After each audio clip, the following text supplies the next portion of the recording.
آج ہم supreme court of Pakistan میں جو پاکستان تحریک انصاف نے پٹیشن کی تھی انٹرا پارٹی الیکشنز کے حوالے سے اس سلسلے میں آئے تو جیسا کہ آپ کو معلوم ہے کہ آج پاکستان تحریک انصاف نے اپنی پٹیشن وڈرا کر لی اور انہوں نے یہ دلیل دی کہ چونکہ پشاور ہائی کورٹ میں ایک ڈبل بینچ کے سامنے دلائل مکمل ہو چکے ہیں، اس لیے وہ آج اپنی یہ پٹیشن سپریم کورٹ سے وڈرا کر رہے ہیں۔ اس سلسلے میں یہ ضرور کہنا چاہوں گا کہ جو پشاور ہائی کورٹ میں جو پٹیشن فائل کی گئی تھی پی ٹی آئی نے اور جس پہ کل تفصیلی کارروائی ہوئی، الیکشن کمیشن آف پاکستان میں 14 لوگوں نے کمپلینٹ فائل کی تھی اور ثبوت مہیا کیے تھے انٹرا پارٹی الیکشنز کے نام پہ جو فراڈ ہوا تھا اس حوالے سے تمام ثبوت بشمول ویڈیو ثبوت ہم نے دیے تھے۔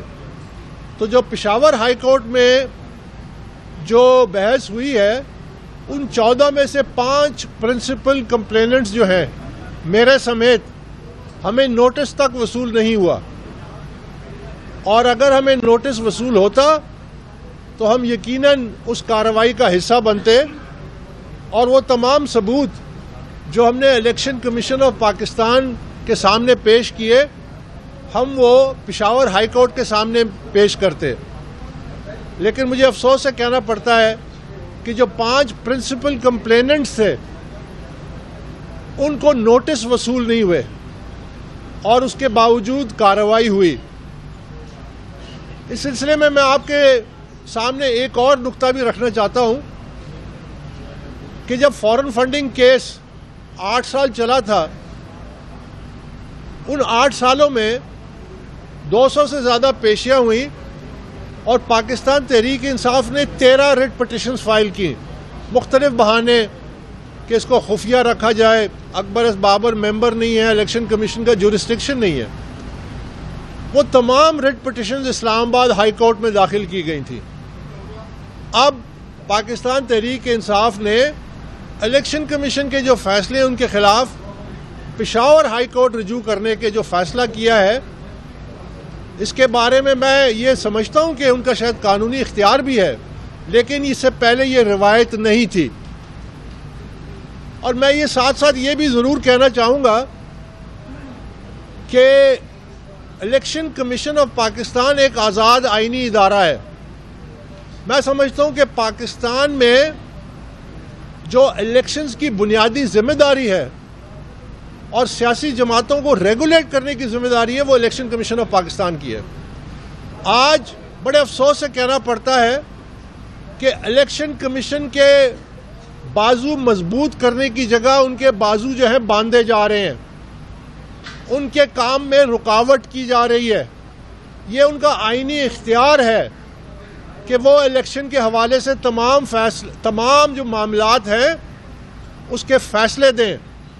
یہاں پاکستان میں یہاں تک ہوا ہے کہ ابھی الیکشن کمیشن نے فیصلہ بھی نہیں دیا اور ان کو فیصلہ کرنے سے روک دیا گیا۔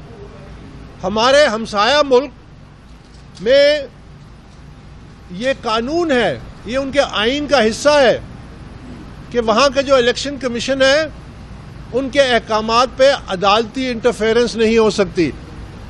آج جو ہمارے الیکٹرل پروسیس ہے اس میں جو کنفیوژن اور کیوس ہے اس کی بڑی وجہ یہی ہے کہ الیکشن کمیشن آف پاکستان کو ان کے نے یہ انٹرا پارٹی الیکشن کے نام پہ ایک بند کمرے میں کمپیوٹر کے سامنے بیٹھ کے ایک فراڈ منعقد کیا، یہاں تک کہ جہاں الیکشن کا لوکیشن تھی اس کو خفیہ رکھا گیا، ماں سوائے اس کے کہ پشاور میں الیکشن ہوں گے۔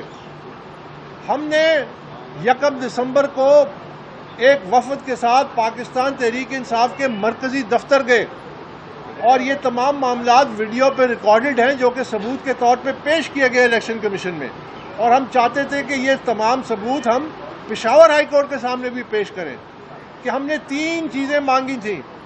ہم نے کہا تھا کہ ہمیں کاغذات نامزدگی دیا جائے، ہمیں الیکشن کے تمام جو رولز ریگولیشنز ہیں وہ دیے جائیں اور ہمیں ووٹر لسٹ دی جائے. تو پاکستان تحریک انصاف کے مرکزی دفتر میں جو ان کے نمائندے تھے انہوں نے کہا کہ جی یہ تمام چیزیں موجود ہی نہیں ہیں, یہ محض ایک کاغذی کارروائی ہے, یہ محض الیکشن کمیشن کے آرڈر جو انہوں نے 23 نومبر کو کیا تھا کہ آپ 20 دنوں میں دوبارہ انٹرا پارٹی الیکشنز کرائیں, یہ صرف اس کو پورا کرنے کے لیے کاغذی کارروائی ہو رہی ہے. تو میں سمجھتا ہوں کہ جو سب سے اہم بات ہے, ایک تو قانونی نکات ہیں کہ الیکشن کمیشن آف پاکستان کا یہ آئینی اختیار ہے کہ وہ سیاسی جماعتوں کو ریگولیٹ کرے. الیکشن کمیشن آف پاکستان کا یہ آئینی اختیار ہے کہ وہ انٹرا پارٹی الیکشنز کے جو طریقہ کار ہے اس کا جائزہ لے کہ کیا وہ اس جماعت کے اپنے آئین کے مطابق ہے, کیا وہ پاکستان کے آئین کے مطابق ہے, کیا وہ الیکشن ایکٹ 2017 کے مطابق ہے. اسی طرح فنڈنگ کے جو معاملات ہیں ان پہ مکمل اختیار ہے الیکشن کمیشن آف پاکستان کا. لیکن مجھے بڑے افسوس سے کہنا پڑتا ہے کہ یہ جو تازہ ترین گروپ ہے جس نے پاکستان تحریک انصاف پہ قبضہ کیا ہوا ہے, یہ چند وکلا کا گروپ جنہوں نے ٹکٹیں بانٹنی شروع کر دی ہیں, اور کل پاکستان تحریک انصاف کے مرکزی دفتر کے باہر ورکروں کا احتجاج بھی شروع ہو گیا ہے, جس کی میں نشاندہی پہلے سے کر رہا تھا. میں کہہ رہا تھا کہ یہ ورکروں کے حقوق پہ ڈاکہ ڈالا جا رہا ہے. یہ آئینی حق الیکشن کمیشن سے نہیں لیا جا سکتا. پاکستان تحریک انصاف کے وکیل الیکشن کمیشن میں کھڑے ہو کے کہتے ہیں کہ پاکستان تحریک انصاف ایک پرائیویٹ اینٹی ہے. میں ان کو یاد دلانا چاہتا ہوں کہ پاکستان تحریک انصاف پرائیویٹ اینٹی نہیں ہے. یہ پاکستان تحریک انصاف کے ورکروں کے خون پسینے سے بنی ہے. یہ جو ووٹ بینک ہے اس کو کوئی ایک گروپ آ کے قبضہ کر کے اپنے لیے کیش کرانے کے چکر میں ہے کہ وہ کسی طرح سے اسمبلیوں میں آ جائیں. جن کی سیاست ختم ہو چکی تھی وہ آج پاکستان تحریک انصاف پہ قبضہ کرنا چاہتے ہیں. ہم اس کی ہرگز اجازت نہیں دیں گے. اسی طرح پاکستان تحریک انصاف کے وکیل نے کہا کہ انٹرا پارٹی الیکشن جو ہے یہ جس طرح لاہور جمخانہ کلب کے الیکشن ہے اس سے مشابہت دی. آپ اندازہ لگائیے کہ وہ اس کو ایک کوئی ایلیٹ کلب سمجھتے ہیں. اور کل ہم نے یہ سنا ہے کہ یہ کہا گیا ہے کہ الیکشن کمیشن کا اختیار ہی نہیں ہے کہ وہ انٹرا پارٹی الیکشن کے حوالے سے کوئی فیصلہ کرے. تو اگر الیکشن کمیشن آف پاکستان محض ایک ڈاک خانہ ہے تو پھر ہمارے ٹیکسوں کے کروڑوں روپے اس ادارے پہ کیوں خرچ کیے جاتے ہیں؟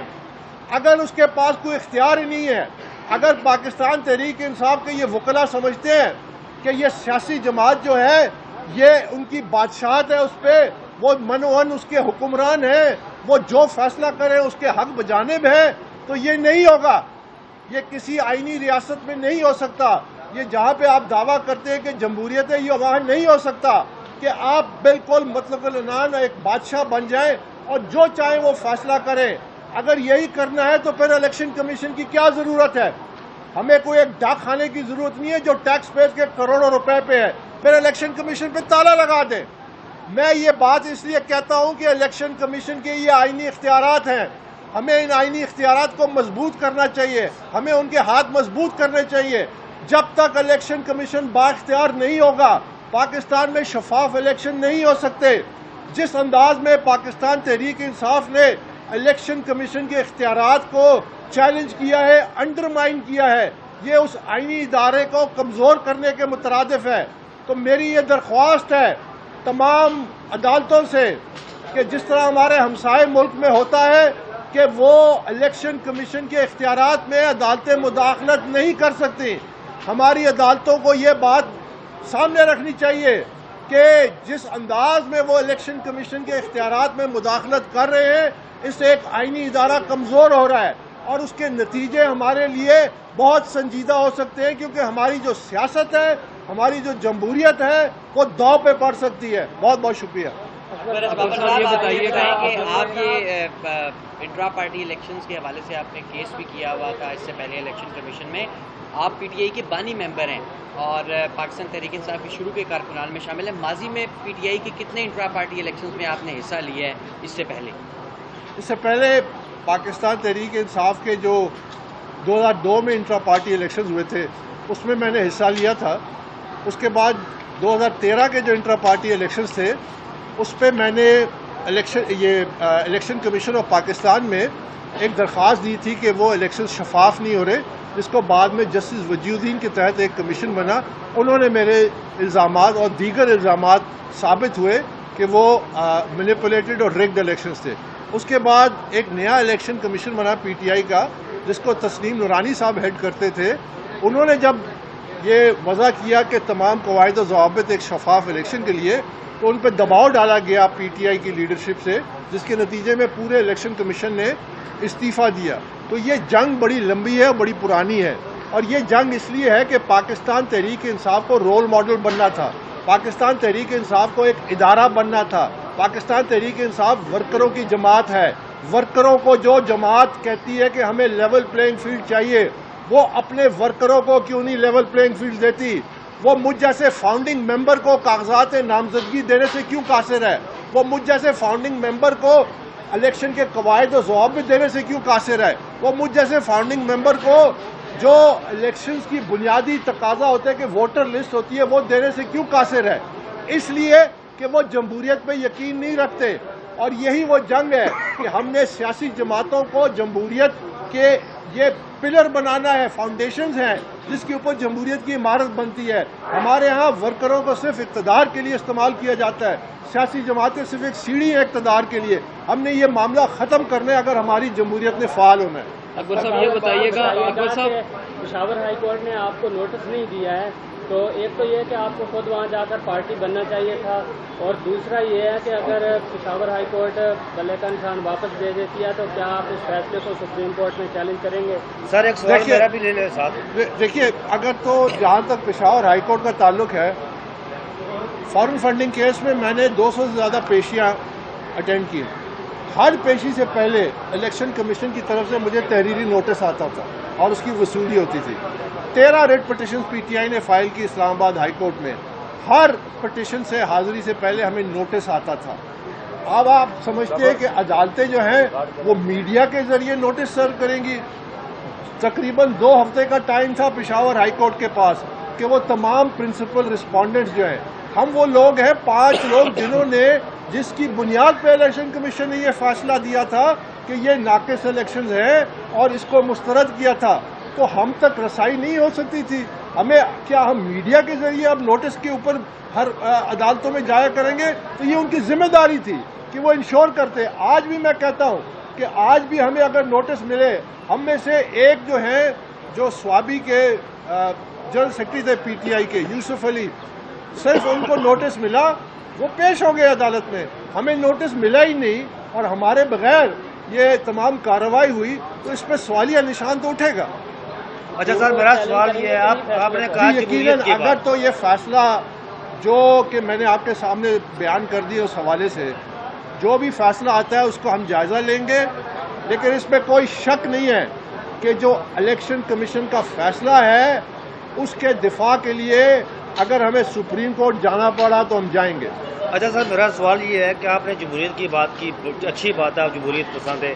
آپ نے پڑوسی دیش کے الیکشن کمیشن کی بات کی، بالکل اچھی بات ہے کہ انہیں بااختیار ہونا چاہیے. لیکن سر، جب پنجاب اور خیبر پختونخوا کے انتخابات کی باری آئی، ہمارے الیکشن کمیشن نے انتخابات نہیں کروائے. پڑوسی دیش میں اگر ہندوستان کی آپ نے بات کی تو وہاں 90 کی دہائی میں ٹی این شیسٹین ایک ایسا چیف الیکشن کمشنر ہے جو بیوروکریٹ تھا، جس نے اس ادارے کو بااختیار بنایا. یہاں پر جو کچھ ہوا یہ پچھلے عرصے میں خیبر پختونخوا پنجاب کے حوالے سے جو کچھ ہوا، اس پر آپ نے بات نہیں اٹھائی اور آپ جمہوریت کے دعوے دار کے چمپئن ہونے کی بات کر رہے ہیں. سر اسی میں ایڈ کر لیں سر ایک سوال.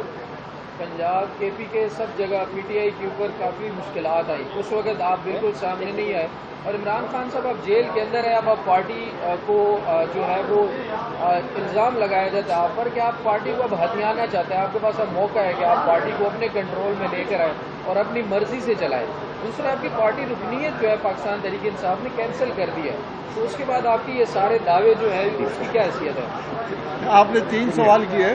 سب سے پہلے میری رکنیت کا جو معاملہ ہے، یہ ہمارا المیہ ہے کہ ایک سیاسی جماعت جو کہتی ہے کہ ہم آئین اور قانون کے پاسداران ہیں، جب وہ یہ بات کرتے ہیں میری ممبرشپ کے حوالے سے، وہ یہ بھول جاتے ہیں کہ الیکشن کمیشن کے 2 تحریری فیصلے ہیں، مئی 2017 اور مئی 30 2018 میں، اور جولائی 2018 میں اسلام آباد ہائی کورٹ کے سنگل بینچ کا فیصلہ ہے، اور پھر اس کے بعد ڈبل بینچ کا فیصلہ ہے، اور پھر اس کے بعد سپریم کورٹ کے فیصلے میں میری ممبرشپ کے حوالے سے لکھا ہوا ہے۔ تمام دستاویزات تحریری طور پہ موجود ہیں کہ اکبر ایس بابر آج بھی پاکستان تحریک انصاف کا ممبر ہے۔ تو جو لوگ یہ کہتے ہیں کہ ممبر نہیں ہوں، وہ کنٹمپٹ آف کورٹ میں جاتے ہیں، وہ اس کے خلاف۔ اور میں میڈیا سے بھی یہ درخواست کرتا ہوں کہ یہ تمام تحریری فیصلے ہیں، اس کو ایک نظر ضرور دیکھ لیا کریں۔ جہاں تک پارٹی پہ برا وقت کا تعلق ہے اور ان کے ساتھ جو ہو رہا ہے، میں اس حوالے سے پہلے بھی بات کر چکا ہوں کہ دیکھیے میری ہمدردیاں ہیں جس کے ساتھ زیادتی ہوتی ہے، میں کبھی بھی کسی ظلم اور اس کے حق میں کبھی بھی نہ تھا نہ ہوں گا۔ لیکن میں ایک بات ضرور آپ کے سامنے کہنا چاہتا ہوں کہ 3.5 سال پاکستان تحریک انصاف کی حکومت تھی، 3.5 سال عمران خان پاکستان تحریک انصاف کے وزیر اعظم تھے۔ میں سمجھتا ہوں کہ اس دور میں جو ظلم ہوا، اس دور میں جو فرعونیت کا دور تھا، میں اس کا وکٹم تھا۔ مجھ پہ جعلی کیسز بنائے گئے، مجھ پہ قاتلانہ حملے کی دھمکیاں دی گئی، میرے گھر کے باہر فائرنگ کی گئی، مجھ پہ دباؤ ڈالا گیا کہ یہ فارن فنڈنگ کیس وڈرا کرے، اور کس نے نہیں دباؤ ڈالا؟ میں اس وقت آپ کے سامنے کھڑے ہو کے میں نے برداشت کیا، میں نے کبھی بھی ان تمام تفصیلات میں مجاز اتھارٹی کے سامنے ریکارڈ میں لاتا تھا۔ یاد رکھیے یہ بڑی تکلیف دہ بات ہے جو میں کہنے جا رہا ہوں، یاد رکھیے کہ ظالم جب ظلم کرتا ہے تو برابر کا ظلم کا حقدار ہے، یہ ہمارا قرآن مجید کہتا ہے، یہ اللہ کا قانون لاگو ہوتا ہی ہوتا ہے۔ آپ کو موقع ملا تھا 3.5 سال کے آپ اپنے مخالفین کے ساتھ انسانیت کے ساتھ سلوک کرتے، آپ ان پہ ظلم نہ کرتے، آپ ان کے ساتھ زیادتی نہ کرتے۔ اگر آج آپ کے ساتھ زیادتی ہوتی تو میں بھی ساتھ کھڑا ہوتا۔ یہ اللہ کا قانون ہے جو لاگو ہو رہا ہے، اس میں میرا اور آپ کا کوئی ہماری ذمہ داری نہیں ہے، نہ میں اس کا حصہ ہوں، اور میں ہمیشہ سے ظلم کے خلاف آواز بلند کی ہے۔ میں نے ٹی وی پہ آ کے کہا ہے کہ میں پاکستان تحریک انصاف کا دفاع کروں گا کہیں زیادتی ہوتی ہے، لیکن جب پاکستان تحریک انصاف آج پھر جب اپنے ورکروں کے بنیادی آئینی حقوق پہ ڈاکہ ڈالتی ہے، جب وہ انٹرا پارٹی الیکشن کے نام پہ ایک ڈھونگ رچاتی ہے، تو کیا میں اس کے سامنے کھڑا ہوتا ہوں اور مقابلہ کرتا ہوں؟ تو کیا یہ جائز نہیں ہے؟ آج پی ٹی آئی کے ورکر کیوں مرکزی دفتر کے باہر مظاہرہ کر رہے ہیں کہ ٹکٹوں میں بندر بانٹ ہو رہی ہے اور میرٹ کوئی نہیں ہے؟ یہ اسی چیز کا نتیجہ ہے۔ یہ اویئرنیس آج پاکستان کی تاریخ میں پہلی دفعہ انٹرا پارٹی الیکشنز کی اہمیت سامنے آئی ہے کہ انٹرا پارٹی الیکشن شفاف اور شفاف قومی الیکشن لازم اور ملزوم ہے۔ اگر ایک شفاف نہیں ہے تو دوسرے بے معنی ہو جاتے ہیں۔ آپ 10 الیکشن کرا لیں، یہ ری سائیکلنگ آف پولیٹیکل ویسٹ ہے، یہ ہمارے مسائل کا حل نہیں ہے۔ آپ نے کرما کی جو بات کی ہے سر، یہی تو نون لیگ والوں کا بیانیہ جو آپ بیان کر رہے ہیں کہ دشمنوں کے ساتھ ایسا کریں گے تو پھر ویسا ہی ہوگا۔ یہ قرآن پہلے مجید احتجاج کرنے والوں کی ڈیٹیل سامنے آئی ہیں، وہ سارے اے این پی کے ورکر تھے جو 3-4 مہینے پہلے پی ٹی آئی میں شامل ہوئے۔ نہیں، یہ اب تفصیلات میں جا رہے ہیں، میں ان کو جانتا ہوں پرسنلی، وہ پی ٹی آئی کے ان میں سے کئی جینوئن ورکر ہیں جو پی ٹی آئی کے امیدوار بھی رہے ہیں، تو یہ بات مناسب نہیں ہے۔ جہاں تک میں نے اس حوالے سے بات کرنی تھی وہ کر دی کہ دیکھیے آپ نے پہل کرنی ہے انسانیت کی، آپ نے پہل کرنی ہے کہ آپ فیئر ہیں۔ یہی تو بنیادی تقاضا ہے کہ سیاسی جماعت پارٹی پی ٹی آئی کو ایک رول ماڈل بننا تھا۔ ہم اگر رول ماڈل بن جاتے تو یہ روایت ختم ہو جاتی، سیاسی مخالفین پہ جو زیادتی ہوتی ہے وہ نہیں بن سکے، اور یہی تو وہ جنگ ہے کہ ہم نے وہ اصول خود اپنانے ہیں۔ اس سے پہلے کہ ہم باہر جب مطالبہ کرتے، آج پی ٹی آئی والے کہتے ہیں ہمیں لیول پلینگ فیلڈ چاہیے، آپ اپنے ورکروں کو کیوں نہیں لیول پلینگ فیلڈ دیتے؟ آپ ان کے بنیادی آئینی حقوق کا کیوں نہیں تحفظ کرتے؟ تو پھر آپ کا وہ جو مورل گراؤنڈ ہے آپ لوز کر جاتے ہیں۔ کل یہ جب میں آپ کو پیشن گوئی کرتا ہوں کہ الیکشن جب فروری 8 کو ہوں گے، اس کے بعد پاکستان تحریک انصاف جو ہے وہ سڑکوں پہ ہوگی، کہے گا ہمارے ساتھ ظلم ہوا، یہ آپ کو میں آج بتا دیتا ہوں، کیونکہ یہ چاہتے ہیں کہ پاکستان کی جو چابی ہے یہ ان کے حوالے کی جائے۔ یہ ان کی مرضی سے پاکستان ان کے حوالے نہیں کیا جائے گا۔